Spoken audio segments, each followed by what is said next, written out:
So, the fandom did in fact get to me, and since I saw a lot of artists making artworks of Kit with other indie games, I decided to contribute to that. So, to start off this piece, I tried to do that little trendy blocking method that I've seen a lot of artists doing.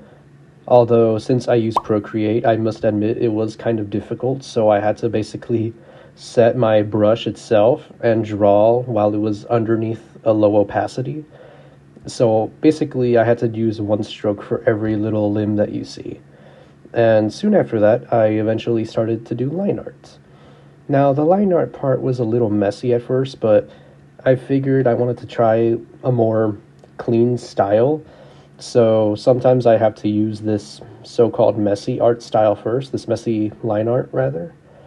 And I was using that to form the body shapes, and it was kind of difficult, honestly, because the body shape of Kit is usually chunky, like, or rather blocky, I'd say would be the right word. So it took me a little bit to figure out like how to position the legs and whatnot, and like, yeah. But soon after that, I was able to get them down and like start refining the line art a little bit more and more as time went on.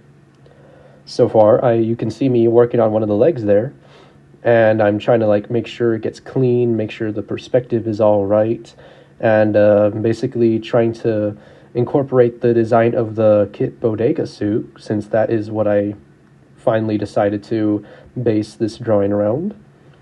And I figured this would really fit for this Ultra Kill pose because in the main poster that you see, it looks very dynamic and very battle written, or rather, the fact that you're in battle. So I figured since Kit usually saw a lot of battle time, I would try to capture that, so to speak.